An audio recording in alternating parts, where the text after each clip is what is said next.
கார்த்திகை தீபம் தொடரில் அபிராமியை கடத்துவதற்கு சிவனாண்டி மற்றும் அவங்க சித்தப்பாவோட சேர்ந்து சித்ரா திட்டம் போடுறாங்க. மிமிக்ரி பேச தெரிஞ்ச ஒருத்தவரை வர சொல்கிறாங்க. அவர்கிட்ட கார்த்திக் பாட்டியோட வாய்ஸையும் ஃபோட்டோவையும் காட்டுறாங்க. இவங்க வாய்ஸில் தான் நான் சொல்கிற நம்பருக்கு ஃபோன் பண்ணி பேசணும், நான் சொல்கிற மாதிரி பேசணும் அப்படின்னு சொல்கிறாங்க. அவருக்கும் பிரச்சனை இல்லை மேடம், செஞ்சிடலான்ட்டு சொல்கிறாரு. அபிராமி நம்பருக்கு மிமிக்ரியில் பேசுகிற ஒரு ஃபோன் பண்ணுறாரு கார்த்திக் பாட்டியோட குரலில். இங்கே ஒரு அசம்பாவிதம் நடந்துடுச்சு, கார்த்திக்கு அடிபட்டுடுச்சு, உடனே உன்னை பார்க்கணுன்னு சொல்கிறான், உடனே வாமான்னு சொல்கிற மாதிரி அவர் பேசுகிறாரு. நம்பர் புதுசாக இருக்குன்னு அபிராமி கேட்குறாங்க.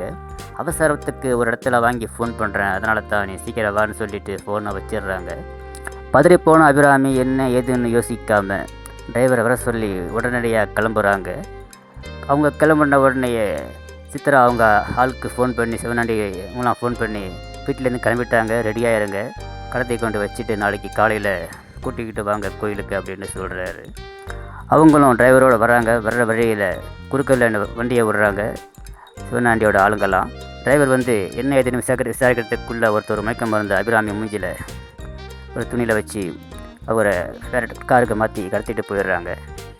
விரும்பன் மற்றும் போலீஸ்கார சகல 2 பேரும் ஒரு ஆளை ரெடி பண்ணி கார்த்திகோட பாட்டி பரமேஸ்வரி வீட்டில் இருக்கிற கோயில் நகையை திருடிட்டு வர சொல்லி ஏற்பாடு பண்ணுறாங்க. அவனும் வீட்டுக்குள்ளே போகிறான். நகையெல்லாம் ஒரு பையில் போட்டு எடுத்துக்கிட்டு வரும்போது ஒரு தவறி ஒரு பொருள் கீழே விழுந்துட்டது. சத்தம் கேட்டு மேலும் கார்த்திகை ஏஞ்சி பார்க்குறாங்க. ஏதோ பூனகனை உடையக்க நினச்சிட்டு பார்த்துட்டு திரும்ப படுத்துடுறாங்க. நகையை எடுத்துகிட்டு அவன் போலீஸ்கார்கிட்ட கொடுக்குறான்.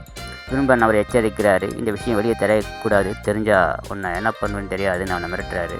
நான் யார்கிட்ட சொல்ல மாட்டேன்னு சொல்லிட்டு போயிடுறான்.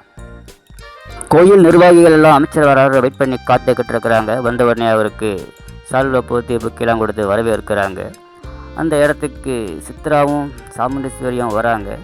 அங்கே கோயில் ஏற்பாட்டில் சிறப்பாக தான் நடக்குது என்று சொல்கிறா சாமுண்டீஸ்வரி. ஆமாங்க அப்படின்னு. இதோட இவங்க வரவை முடிச்சுக்கிட்டு பிள்ளைங்கள்லாம் கூட்டிக்கிட்டு போயிட்டுன்னு சாமுண்டீஸ்வரி பாட்டமாக சொல்கிறாங்க. ஒரு வழியாக வராங்க. அமைச்சர் உட்காந்துருக்கிறாரு. வர்றவங்க சாமுண்டீஸ்வரி வரவேற்கிறாங்க. பகையெல்லாம் மறந்து திருவிழாவுக்கு வந்ததுக்கு நன்றி. கோயில் நிர்வாகிகள் சாமுண்டீஸ்வரியை அறிமுகப்படுத்தி வைக்கிறாங்க அமைச்சர்கிட்ட. அவரும் வணக்கம் சொல்லி உங்களை பற்றி நான் கேள்விப்பட்டிருக்கிறேன்னு